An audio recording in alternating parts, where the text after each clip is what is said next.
Hey guys, welcome to Read Aloud for October 14th, day 23. Here we go. What was I? I was just practicing something here.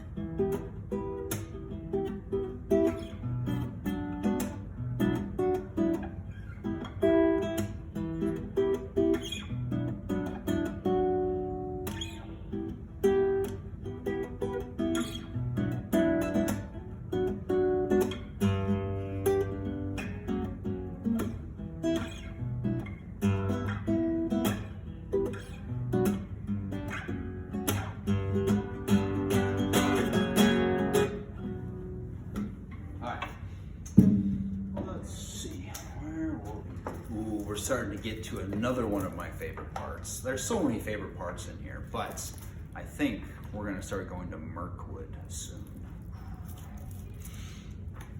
Okay. They thanked him, of course, with many bows and sweepings of their hoods, and with a many of at your service, O master of the wide wooden halls. But their spirits sank at his grave words, and they all felt that the adventure was far more dangerous than they had thought. While all the time, even if they passed all the perils of the road, the dragon was waiting at the end. All that morning they were busy with preparations. Soon after midday they ate with Bjorn for the last time, and after the meal they mounted the steeds he was lending them, and bidding him many farewells, they rode off through his gate at a good pace. As soon as they left his high hedges at the east of his fenced land, they turned north and then bore to the northwest. But by his advice, they were no longer making for the main forest road to the south of his land. Had they followed the pass, their path would have led them down a stream from the mountains that joined the great river miles from the South Carrick. At that point, there was a deep ford which they might have passed if they still had their ponies, and beyond that, a track that led to the skirts of the wood and to the entrance of the old forest road. But Bjorn had warned them that the way was now often used by goblins, while the forest road itself, he had heard, was overgrown and disused at the eastern end, and led to impassable marshes where the paths had long been lost.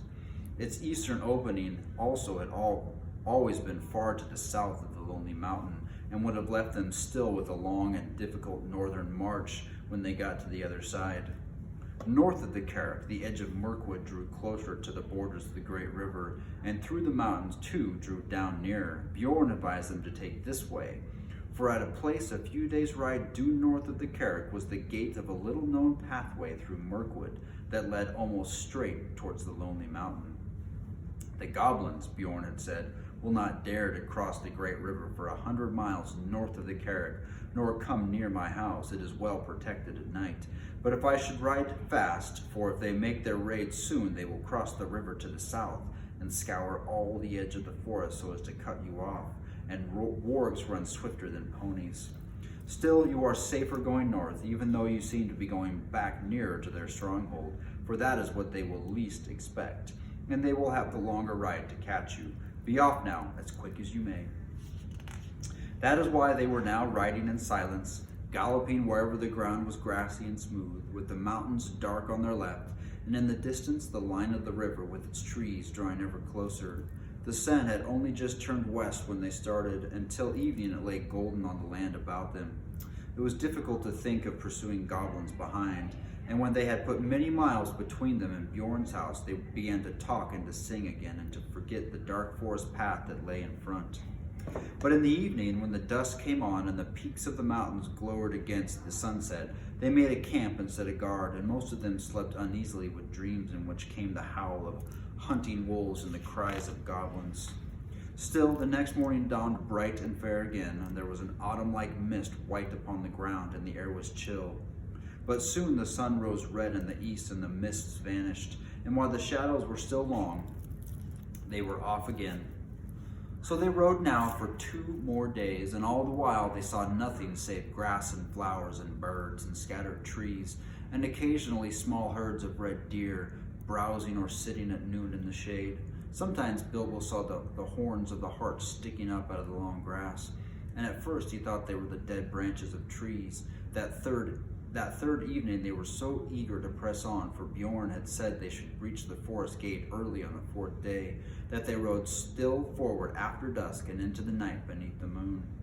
As the light faded, Bilbo thought he saw away to the right or to the left the shadowy form of a great bear prowling along in the same direction. But if he dared mention it to Gandalf, the wizard only said, "Hush, take no notice." The next day they started before dawn, though their night had been short. As soon as it was light, they could see the forest coming as it were to meet them, or waiting for them like a black and frowning wall before them. The land began to slope up, and it seemed to the hobbit that a silence began to draw in upon them. Birds began to sing less. There were no more deer, not even rabbits were to be seen. By the afternoon they had reached the eaves of Mirkwood and were resting almost beneath the great overhanging boughs of its outer trees.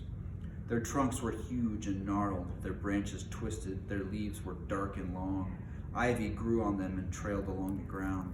"Well, here is Mirkwood," said Gandalf, "the greatest of the forests of the northern world. I hope you like the look of it. Now you must send back these excellent ponies you have borrowed." The dwarves were inclined to grumble at this, but the wizard told them they were fools. "Bjorn is not far off, as you seem to think. Bjorn is not as far off as you seem to think, and you had better keep your promises anyway, for he is a bad enemy. Mr. Baggins' eyes are sharper than yours. If you had not seen each night after dark a great bear going along with us, or sitting far off in the moon watching our camps, not only to guard you and guide you, but to keep an eye on his ponies too. Bjorn may be your friend, but he loves his animals as his children. You do not guess what kindness he has shown you in letting dwarves ride them so far and so fast, nor what would happen to you if you tried to take them into the forest." "What about the horse then?" said Thorn. "You don't mention sending that back." Oh, here's a picture.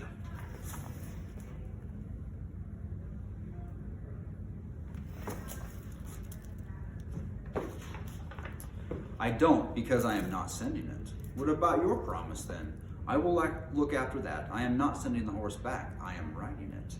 Then they knew that Gandalf was going to leave them at the very edge of Mirkwood, and they were in despair. But nothing they could say would change his mind. "Now we had this all out before. When we landed on the Carrick," he said, "it is no use arguing. I have, as I told you, some pressing business away south, and I am already late through bothering with you people. We may meet again before all is over, and then again, of course, we may not. That depends on your luck and your courage and sense. And I am sending Mr. Baggins with you. I have told you before that he has more about him than you guess, and you will find that out before long. So cheer up, Bilbo, and don't look so glum. Cheer up, Thorin and company. This is your expedition, after all. Think of the treasures at the end, and forget the forest and the dragon, at any rate until tomorrow morning." When tomorrow morning came, he still said the same. So now there was nothing left to do but to fill their water skins at a clear spring they found close to the forest gate, and unpack the ponies. They distributed the packages as fairly as they could, though Bilbo thought his lot was worrisomely heavy, and did not at all like the idea of trudging for miles and miles with all of that on his back. "Don't you worry," said Thorin. "It will get lighter all too soon. Before long I expect we shall all wish our packs heavier when the food begins to run short." Then at last they said goodbye to their ponies, who turned their heads for home. Off they trotted gaily, seeming very glad to put their tails toward the shadow of Mirkwood, and they went away. As they went away, Bilbo could have sworn that a thing like a bear left the shadow of the trees and shambled off quickly after them. Now Gandalf too said farewell. Bilbo sat on the ground feeling very unhappy and wishing he was beside the wizard on his tall horse. He had gone just inside the forest after breakfast, a very poor one, and it seemed as dark in there as the morning as at night, and very secret. A sort of watching and waiting feeling, he said to himself. "Goodbye," said Gandalf to Thorin, "and goodbye to all of you. Goodbye. Straight through the forest is your way. Don't stray off the track. If you do, it is 1,000 to 1 you will never find it again and never get out of Mirkwood, and then I don't suppose I or anyone else will ever see you again." "Do we really have to go through?" groaned the hobbit. "Yes, you do," said the wizard. If you do get to the other side, you must either go through. If you want to get to the other side, you must either go through or give up your quest. And I am not going to allow you to back out now, Mr. Baggins. I am ashamed of you for thinking of it. You have got to look after all these dwarves for me, he laughed. No, said Bilbo. I didn't mean that. I meant, is there no way around? There is, if you care to go 200 miles or so out of your way, and twice that south. But you wouldn't get a safe path even then. There are no safe paths in the world, in this part of the world.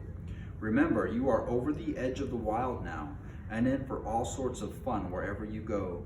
Before you could get round Mirkwood in the north, you would be right among the slopes of the Grey Mountains, and they are simply stiff with goblins, hobgoblins, and orcs of the worst description. Before you could get round it in the south, you would get into the land of the necromancer, and even you, Bilbo, won't need me to tell you tales of that black sorcerer. I don't advise you to go anywhere near the places overlooked by his dark tower. Stick to the forest track, keep your spirits up, hope for the best, and with a tremendous slice of luck, you may come out one day and see the long marshes lying below you, and beyond them, high in the east, the lonely mountain where your dear old Smaug lives. Though I hope he is not expecting you. Very comforting you are, to be sure, growled Thorin. Goodbye. If you won't come with us, you'd better get off without any more talk. Goodbye then, and really goodbye, said Gandalf, and he turned his horse and rode down into the west, but he could not resist the temptation to have the last word. Before he passed quite out of hearing, he turned, put his hands to his mouth, and called to them, and they heard his voice come faintly. Goodbye, be good, take care of yourselves. Don't leave the path. They galloped away and was soon lost to sight. Oh, goodbye, and go away, grunted the dwarves, all the more angry because they were really filled with dismay after losing him. Now began the most dangerous part of the journey.